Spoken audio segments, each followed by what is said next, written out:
Hey guys, Brad from Team Crimson here. Today we're going to be doing a discussion video. Today we are going to be talking about meta-analysis post UltraRare Miracle Collection. I always forget what I remember UltraRare. I can't remember what the hell else it's called. So yeah, this is post UltraRare set. That means including in this is Neo Nectar, Angel Feather, Gold Paladin. And how their impact is on the meta. So what I do here, usually in meta-analysis, in case if you're new to the channel or you don't know how I do these things, what I do is I compare results from week 1 and week 2 after the set. You kind of give week 1. Week 1's a little bit lax. Usually people are testing the new cards, and usually people are testing them in great quantities, so you usually see them topping quite a bit. So usually you take week 2 a little bit more seriously, and then the weeks after that, of course, as well. As of this recording, the set has been out for 3 weeks now, so we've got quite a bit to compare.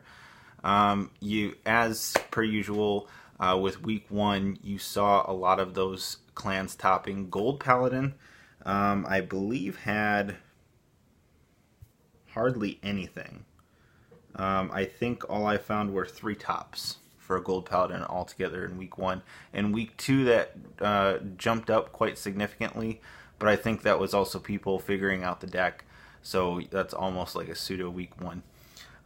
But you are seeing quite a few tops of Neo Nectar and Angel Feather. Very significant.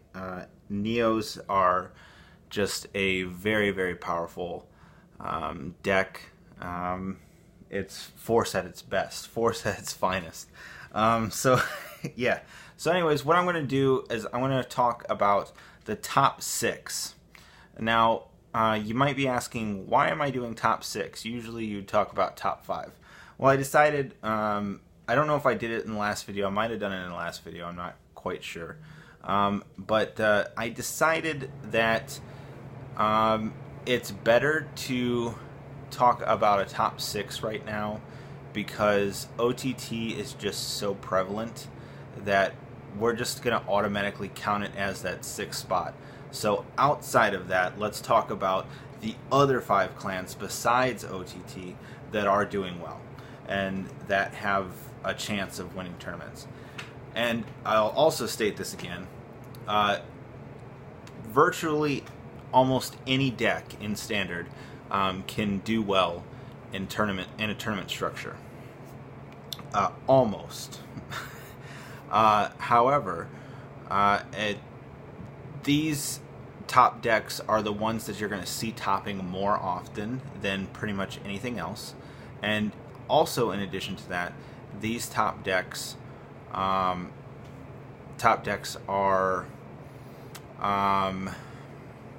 what's the word I'm looking for? I don't remember what I'm looking for. I'm quite tired. So, geez. Anyways, yes, these are the decks that are going to be topping more often. And, oh, that's what I was meaning to say. It's not also, these top decks are not in any particular order either. These top decks will just be topping more. So, let's go ahead and get on with it. Number 6, obviously OTT. We've talked enough about OTT.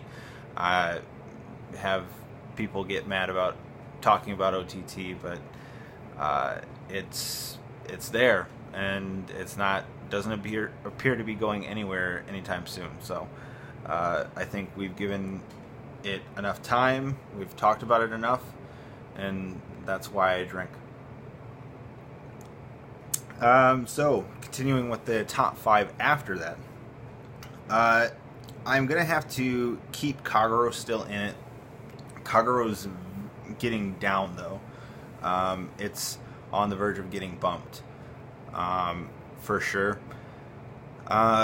So that's worrying to me. But so probably we'll see with the release of the Answer of Truth, I believe is what it's called.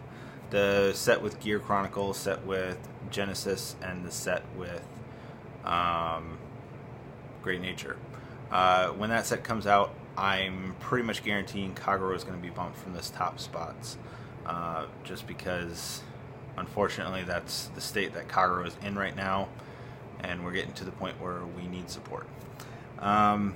Even with Novell, because Novell is just not good. But yeah, so Kagero still there, still clinging on. It's all thanks to Waterfall, but unfortunately we're getting close to getting bumped. Okay, so the next deck I will probably say is Shadow Paladin. Shadow Paladin's just a super solid deck. Not only do you have a strong early and mid-game presence, Phantom Blaster Dragon is just ridiculous sometimes. It's super powerful. Its damage dealing ability isn't too bad, to be quite honest, but the ability 15k, you sack some of your stuff that you don't really give two craps about to gain 15k in a crit, and semi-nuke your opponent's board is pretty nuts. So yeah, that's a pretty nuts card, and the fact that the deck can plus very, very well. You're starting to see a lot of Shadow Paladin players, even a lot of them started off with 5 to 6 draw triggers.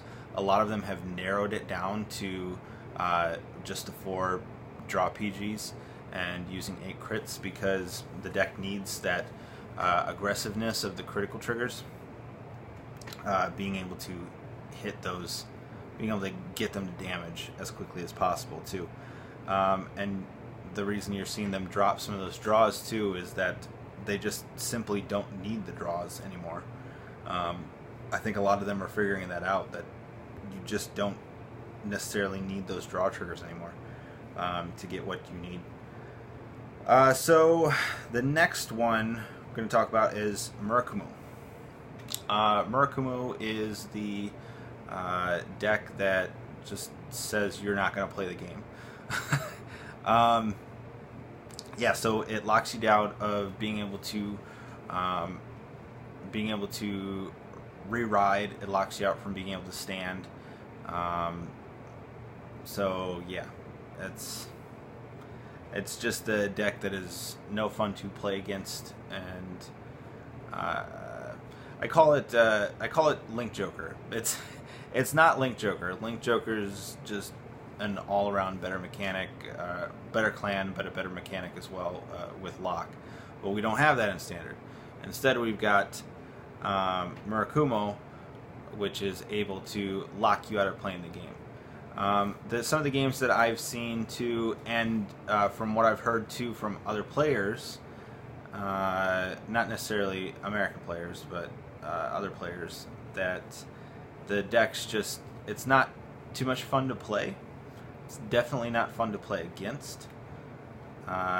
So it's just kind of one of those things that we have to deal with for the time being. That is until I get my gears and I'm able to pseudo stride and ignore that. So yeah, anyways, continuing onwards, next one would be Angel Feather. Surprising to some people, to me not so much. Angel Feather's just very, very good. It hits numbers. It's got the superior ride option, so I've seen people do some nuts combos with it and get the 2 protect markers. In some ways, I was talking to someone, I can't remember, it might have been someone in our team, I can't remember. They were talking about it, and it's kind of like what DI was, when DI was first announced, we kind of thought DI was going to be, just amazing because of the ability to ride into, re-ride into another Death Anchor, get another Protect marker, and do all this just nuts crap, and be able to be on the offensive as well.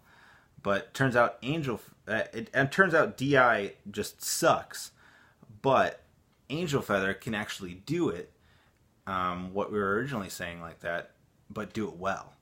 And that's very important. And not to mention, the freaking hospital is is a thing, and that just wrecks people. So, moving on, the last one, and arguably the best one, is Neonectar.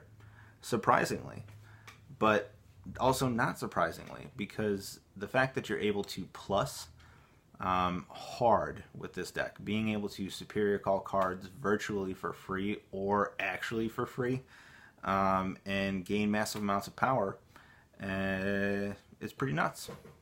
So yeah. So that's it, guys. That's my top 6 for the meta.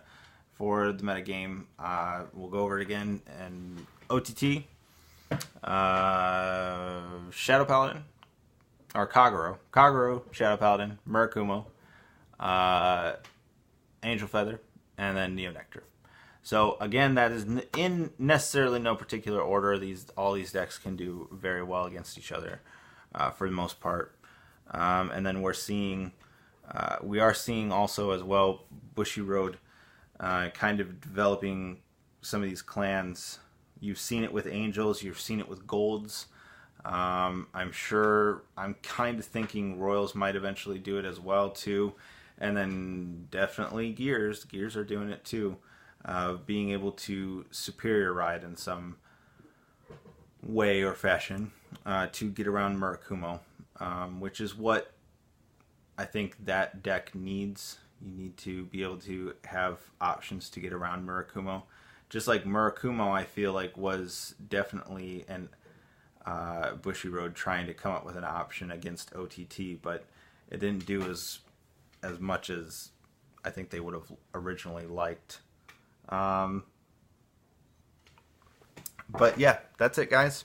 We'll be coming at you with some more fight videos later in the week. We'll be coming at you with we're going to be doing some Psyqualia Strife stuff. We'll be coming out with Royal Paladin deck profile, Kagero deck profile, multiple versions of each, I believe. And then doing some more fight videos, of course. And then we're also going to, sometime next week, do a set discussion of the Answer of Truth. So look forward to that. Please like and subscribe, guys. Please comment below. Let us know what you think of the state of the meta as well. And please also follow us, because we are now on Twitter and on Instagram. So that's it from Team Crimson for now, and we will see you later. Bye.